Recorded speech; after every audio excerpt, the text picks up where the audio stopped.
I, 27F, never thought I'd be in this situation, but here I am. My older sister Nina, 29F, recently got engaged to my ex-boyfriend Franklin, 31M, and it's tearing our family apart. Let me give you some background. Growing up, Nina and I were never particularly close. There was always a sense of competition between us, fueled by our parents' constant comparisons. Nina was the golden child, straight-A student, talented musician, and social butterfly. I, on the other hand, was more introverted and struggled academically. Our parents never hesitated to point out how I should be more like Nina. Despite this, I managed to carve out my own path. I discovered a passion for art and photography in high school, which led me to pursue a degree in visual arts in college.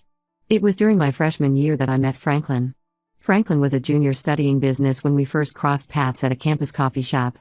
He was charming, confident, and seemed genuinely interested in my artwork.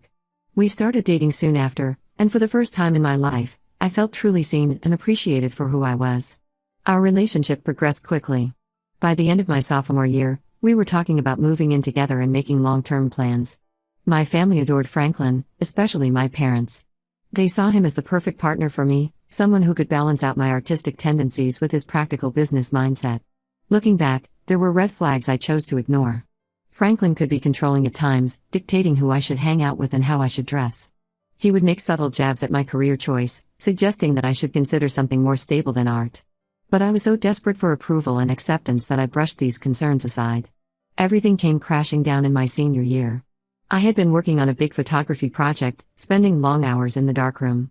One night, I finished earlier than expected and decided to surprise Franklin at his apartment. Instead, I was the one who got a surprise. I walked in on him in bed with a girl from his study group. I was devastated. The betrayal cut deep, not just because of the infidelity, but because Franklin had always insisted that I was being paranoid whenever I expressed concerns about his close relationship with this particular classmate. He had gaslighted me for months, making me feel crazy for even suspecting anything. When I broke things off with Franklin, my family's reaction was almost as painful as the breakup itself. Instead of supporting me, they seemed more concerned about losing Franklin. My mother actually said, "Are you sure you want to throw away a good thing over one mistake?" My father suggested that maybe if I had been more attentive and less focused on my hobby, Franklin wouldn't have strayed. Their reactions brought up all the insecurities and feelings of inadequacy I had struggled with growing up. It felt like once again, I was the disappointment, the one who couldn't hold on to a good thing. Nina, ever the perfect daughter, took it upon herself to comfort Franklin after our breakup, staying in touch with him despite my feelings. I spent the next few years focusing on healing and building my career. I moved to the city, got a job at a marketing firm where my visual arts background was actually appreciated, and started to rebuild my self-esteem. I even started dating again, although nothing serious. Then, about a month ago, Nina dropped the bombshell. She and Franklin had been secretly dating for the past year and had just gotten engaged. I felt like I had been punched in the gut. It wasn't just the betrayal from Nina, but the flood of memories and pain associated with Franklin that came rushing back. When I confronted Nina about it, her response was cold and dismissive. "It was a long time ago, you need to get over it," she said. Franklin and I connected on a deeper level. What you had was just a college fling. My parents, predictably, were over the moon about the engagement. They started planning an elaborate wedding right away, talking about how Franklin would finally be an official part of the family. It was like they had completely forgotten how he had hurt me. The worst part is, I know things about Franklin that my sister and parents don't. After we broke up, I was contacted by Lisa, Franklin's high school ex-girlfriend. She had seen a photo of us together on social media and felt compelled to reach out. What she told me was chilling. Lisa described a pattern of emotional abuse and manipulation during her relationship with Franklin. He would constantly put her down, telling her she wasn't smart enough or pretty enough. He isolated her from her friends, accusing her of cheating if she spent time with anyone else. When she tried to leave him, he would threaten self-harm. I also discovered that Franklin had a gambling problem in college that he had kept hidden from me. He had borrowed money from several friends, promising to pay them back after big wins that never materialized. Some of them were still trying to recover their losses years later. Armed with this information, I tried to warn Nina. I sat her down and calmly explained everything I had learned about Franklin's past. I showed her the messages from Lisa and the evidence of Franklin's gambling debts. I thought surely, presented with all of this, she would at least reconsider the engagement. Instead, Nina exploded. She accused me of being jealous and trying to ruin her happiness. She said I was pathetic for clinging to the past and making up lies about Franklin. When I insisted I was telling the truth, she stormed out, saying she never wanted to speak to me again. My parents' reaction was even worse. They sided with Nina completely, telling me I needed to grow up and be happy for my sister. My mother said I was being selfish and immature. My father went as far as to say that if I couldn't support Nina and Franklin, I wasn't welcome at family gatherings anymore. They even uninvited me from the weekly family dinners we'd been having since I moved back to town. I was hurt, angry, and felt completely betrayed by my own family. It was like all the years of feeling second best to Nina came crashing down on me at once. In a moment of frustration and pain, I made a decision that would change everything. I wrote a long, detailed post on social media, exposing everything I knew about Franklin. I included screenshots of my conversations with Lisa, detailing the emotional abuse. I wrote about the gambling addiction and included messages from some of Franklin's former friends about the money he owed them. I laid out the whole sordid history of his cheating and manipulation. The post went viral almost immediately. It was shared hundreds of times, reaching far beyond my immediate circle. Franklin's family saw it. Our mutual friends from college saw it. Even some of Franklin's co-workers and business associates came across it. The fallout was swift and severe. Nina called me, screaming and crying, saying I had humiliated her. My parents left furious voicemails, calling me selfish and cruel for airing family business publicly. They said I was just jealous of Nina's happiness and trying to sabotage her relationship out of spite. Now, my entire immediate family has essentially disowned me. They're saying I'm no longer welcome at any family events, including Nina's wedding. My extended family is divided. Some think I did the right thing by exposing Franklin, while others say I went too far and should have kept quiet for the sake of family harmony. I don't regret making the post because I truly believe Nina needed to know the truth about Franklin before marrying him.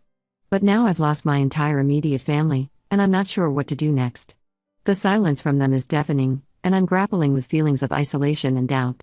Was I wrong for exposing Franklin's past so publicly? Should I have just kept my mouth shut and let Nina make her own mistakes? I'm feeling really lost and alone right now, torn between standing by my actions and wondering if I've gone too far.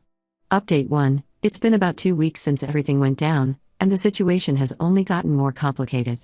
I wanted to give an update on what's been happening because it feels like my world has been turned upside down.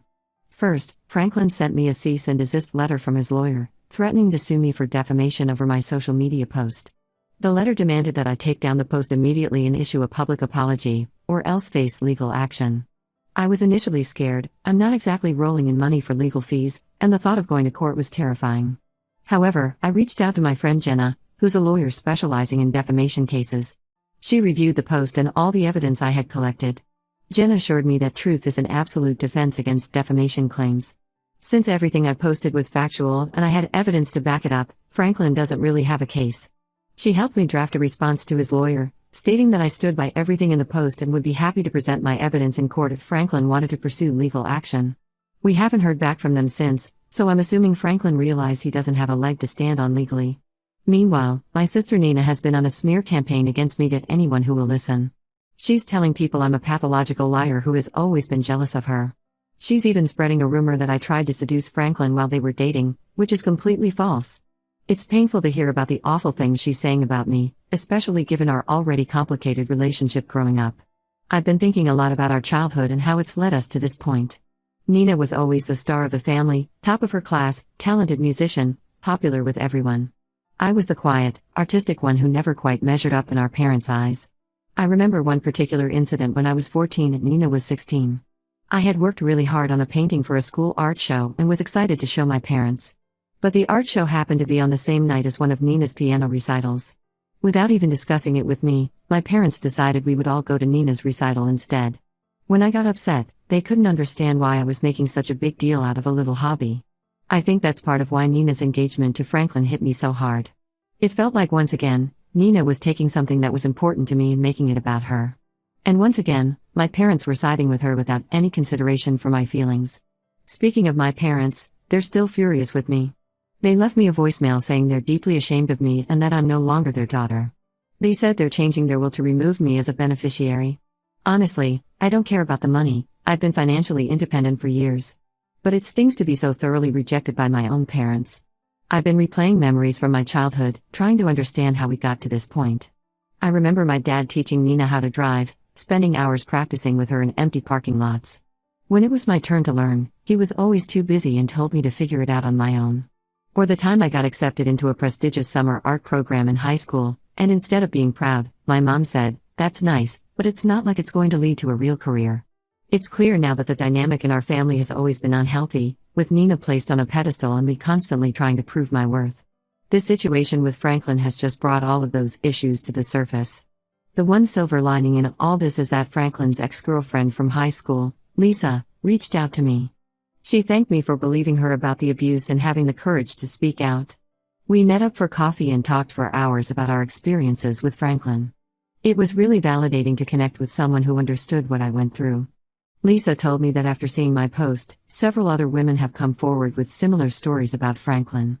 Apparently, his pattern of emotional abuse and infidelity goes back even further than we realized. There was a girl from his college internship who he pressured into a relationship, then ghosted her when she got pregnant. Another woman from his grad school days said he borrowed thousands of dollars from her, promising to pay her back, but then blocked her on everything when she tried to collect. Lisa is thinking about starting a support group for Franklin's victims. She says it's been healing for her to connect with others who've had similar experiences, and she wants to create a safe space for people to share and heal together. As for the wedding, it's still on as far as I know. Nina is doubling down and saying this has only made her and Franklin's relationship stronger. She posted a long rant on social media about how haters and jealous people will never come between true love. It's clear she's in deep denial about who Franklin really is. I'm struggling with whether I should try to reach out to Nina one last time before the wedding. Part of me feels like I need to make one final attempt to open her eyes. But another part of me knows she's not ready to hear the truth and it will only lead to more drama and pain. For now, I'm focusing on healing and moving forward. I've started seeing a therapist to work through all the family trauma that this situation has brought up. I'm also reconnecting with old friends I had drifted away from while dealing with all this drama. My college roommate Rachel has been especially supportive, even offering to let me stay with her for a while if I need to get away from everything. It's been a tough couple of weeks, but I'm trying to stay positive and remember that I did the right thing, even if my family can't see it right now. I keep reminding myself that sometimes doing the right thing doesn't feel good in the moment, but it's necessary for long-term healing and growth. Update 2. It's been about a month since my last update, and things have taken an unexpected turn. I wanted to fill everyone in on the latest developments because it feels like I'm on an emotional roller coaster. The biggest news is that my sister Nina finally called off her engagement to Franklin. It turns out that my social media post exposing his past had more of an impact than I realized. While Nina initially dismissed the allegations, she started doing some digging of her own. She reached out to some of Franklin's exes and former friends, and their stories corroborated everything I had said. Nina told me that she started noticing things about Franklin's behavior that she had previously overlooked. He would get irrationally angry if she wanted to spend time with her friends without him. He made subtle put-downs about her career choices and appearance. She caught him in several lies about where he had been and who he was with.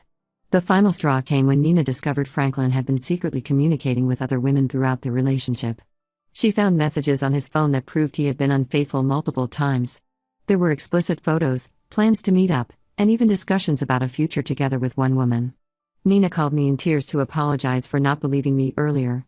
She admitted that she had been in denial and that her desire to have the perfect relationship had blinded her to Franklin's true nature. She said she felt foolish for falling for his manipulation and was struggling with feelings of shame and embarrassment. While things are still tense between us, we're slowly starting to rebuild our relationship. We've had some long, honest conversations about our childhood and the competition that always existed between us. Nina admitted that she often felt pressure to be perfect because our parents put her on such a pedestal, and she resented me for seeming more carefree and artistic. I shared with her how I always felt inadequate compared to her, and how our parents' constant comparisons had damaged my self-esteem. It was a difficult conversation, but it felt like we were finally seeing each other clearly for the first time in years. My parents, on the other hand, are still not speaking to me. They're embarrassed about having to call off the wedding and cancel all the elaborate plans they had made. Instead of admitting they were wrong about Franklin, they're doubling down and blaming me for ruining everything. They say if I had just kept quiet, Nina and Franklin would be happily married now. I heard through my aunt that my mom has been telling relatives that I always had a vivid imagination and implying that I made up or exaggerated the claims about Franklin out of jealousy. It's frustrating that they can't see how toxic that would have been for Nina to marry someone like Franklin. Franklin has essentially gone into hiding since everything came to light. I heard through mutual friends that he lost his job after his employer found out about his history of abusive behavior. Apparently, there had already been some complaints about him from female coworkers, and my post was the final straw. He's apparently left town, and no one seems to know where he's gone. The support group that Lisa started for Franklin's victims has really taken off. They've had several meetings now, and it's been healing for everyone involved to share their experiences and support each other. I've attended a couple of meetings myself, and it's been incredibly validating to hear other women describe the same patterns of behavior that I experienced with Franklin. One woman shared how Franklin had convinced her to invest her life savings in a can't-miss business opportunity that turned out to be a scam. Another talked about how he had isolated her from her family and friends, making her completely dependent on him emotionally and financially. Hearing these stories made me realize even more how dangerous Franklin could have been for Nina if they had gotten married. As for me, I'm doing better. Therapy has been really helpful in processing everything that's happened. I'm learning to set boundaries and stand up for myself, even when it's difficult. My therapist has helped me understand that my worth isn't determined by my family's approval, which has been a hard but important lesson to internalize. I've also been focusing on my career and recently got a promotion at work. My boss praised my creativity and problem-solving skills, which felt especially good given how my parents always dismissed my artistic abilities. I'm starting to feel more confident in my choices and my path in life. While I'm sad about the rift with my parents, I'm trying to accept that I can't control their reactions. I know I did the right thing by exposing the truth, even if they can't see it. For now, I'm surrounding myself with supportive friends and chosen family who appreciate me for who I am. It's been a roller coaster few months, but I'm cautiously optimistic about the future. I'm proud of myself for standing my ground and speaking the truth, no matter the cost. While I hope my parents will come around eventually, I'm prepared to move forward with or without their support. Update 3. It's been 6 months since my last update, and I wanted to share some final thoughts on how everything has played out. Nina and I have continued to work on rebuilding our relationship. It's been a slow process, but we're making progress. She's in therapy now to work through her issues from the relationship with Franklin and to understand why she was drawn to someone so toxic. We've had some really honest conversations about our childhood and family dynamics that have been eye-opening for both of us. Last month, Nina invited me over to her place for dinner. It was the first time we'd spent one-on-one time together in years. We talked for hours, sharing memories from our childhood and discussing how our parents' behavior had shaped us. Nina admitted that she had always been jealous of my artistic abilities and my courage to pursue a creative career. I confessed that I had envied her academic success and our parents' obvious pride in her accomplishments. It was a breakthrough moment for us, realizing that we had both been struggling with our own insecurities all these years. My parents are still not speaking to me directly, but they've started to soften their stance a bit. They sent me a birthday card last month, the first contact we've had in nearly a year. It was just a generic store-bought card with no personal message, but I see it as a tiny step in the right direction. My aunt told me that Mom has stopped bad-mouthing me to relatives, which I suppose is progress of a sort.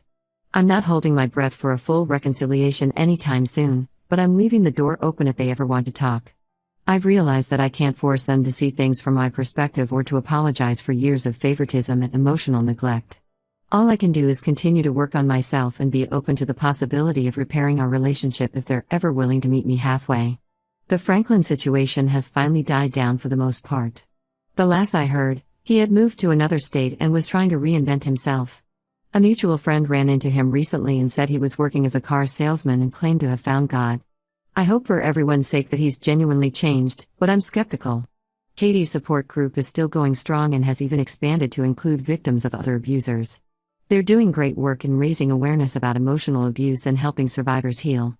I still attend meetings occasionally, and it's incredible to see how far everyone has come in their healing journeys. As for me, I'm in a really good place now. I've come to terms with the fact that I may never have the close family relationship I once hoped for. But I've built a strong network of friends who have become my chosen family. Last weekend, we had a big potluck dinner at my place, and as I looked around at all the smiling faces, I realized that this is what true family feels like, people who accept and support you unconditionally. I'm excelling at work and was recently headhunted for an amazing new job opportunity in another city. It's a senior position at a prestigious advertising agency, and they were particularly impressed by my portfolio of artwork-inspired campaigns. It feels vindicating to have my artistic background recognized as an asset rather than a liability. I've also started dating again for the first time since all this happened. I'm taking things slow and being very cautious about who I let into my life. But it feels good to be open to the possibility of love again. I've been seeing a guy named Chris for a few months now. He's kind, respectful, and genuinely interested in my art. It's refreshing to be with someone who supports my passions instead of trying to change me. Looking back on everything that's happened, I have no regrets about exposing the truth about Franklin. While it caused a lot of short-term pain and drama, I truly believe it was the right thing to do. My sister was saved from a potentially abusive marriage, and other women were spared from becoming Franklin's victims. I've learned a lot about standing up for what's right, even when it's difficult. I've also learned the importance of surrounding yourself with people who support and believe in you, whether they're blood relatives or not.